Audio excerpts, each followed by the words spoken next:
नमस्कार। बेटी बचाओ बेटी पढ़ाओ का नारा देने वालों के शासनकाल में बेटियों के बुरे हालात है साथियों। उन्नाव में पीड़ित उस बहन के दोषी को की सजा को निलंबित करना कहां का इंसाफ है। चाहे अंकिता भंडारी हो, उसके मामले में बीजेपी के एक बहुत बड़े नेता का नाम आना ये प्रदर्शित कर रहा है ये सत्ता में बैठे लोग बेटियों के कितने हितैषी हैं।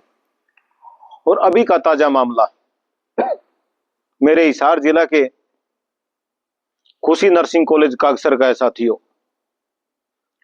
वो बेटियां न्याय के लिए काफी लंबे समय से दर दर की ठोकरें खा चुकी हैं। उन बेटियों के प्रदर्शन के बाद वो प्रशासन के एसपी से मिली, पीजीआई के वाइस चांसलर से मिली, महिला आयोग की चेयरमैन रेणु भाटिया जी से मिली। और रेणु भाटिया जी से मिलने के बाद में जो आश्वासन मिला, मेरी उन बहनों को विश्वास हुआ हमें न्याय मिलेगा। रेणु भाटिया जी ने विजिट की, समय दिया, लेकिन सारा समय निकल जाने के बावजूद भी कोई कार्रवाई नहीं हुई। हमारी वो बहनें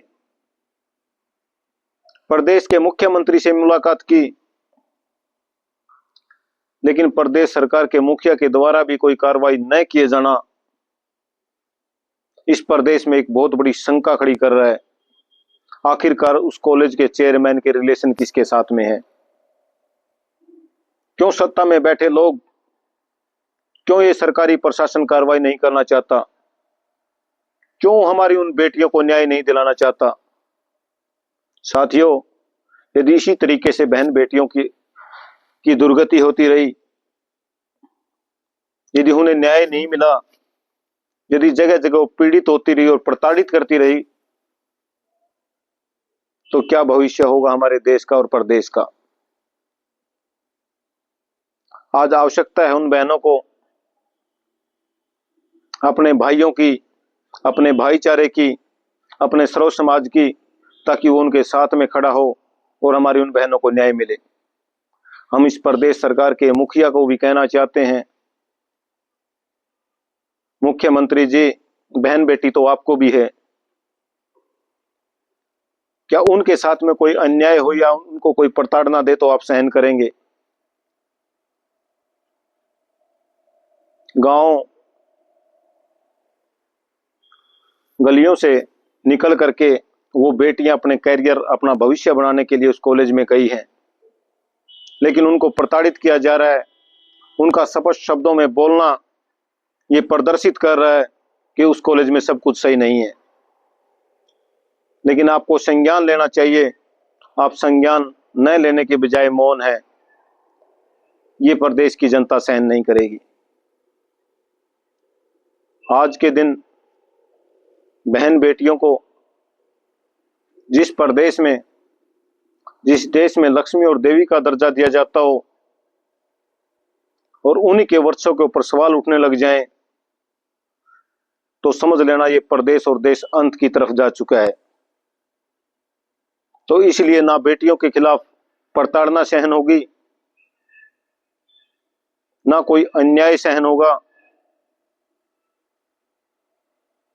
चाहे जमीनी संघर्ष करना पड़े, चाहे कोई भी लड़ाई लड़नी पड़े। और मैं तो कहना चाहता हूं समस्त साथियों को, प्रदेशवासियों को, अभिभावकों को, जब तक इन लोगों को सामने से खदेड़ा नहीं जाएगा, तब तक ये सत्ता में बैठे भेड़िए जो हमारे बहन बेटियों का शिकार दिन बर दिन करते आ रहे हैं, तब तक देश नहीं बच सकता। और ये एक बात सत्य है, जब बेटी नहीं बचेगी तो बेटी पढ़ेगी कैसे? यदि बेटी पढ़ेगी नहीं तो बेटी का भविष्य कैसे बनेगा? और यदि बेटी का भविष्य नहीं बनेगा तो ये देश और प्रदेश आगे कैसे बढ़ेंगे। तो इसलिए एकजुटता के साथ में अपनी बहन बेटियों को बचाना है, तो एकजुटता के साथ में मैदान में भी आना होगा। जय हिंद, जय संविधान।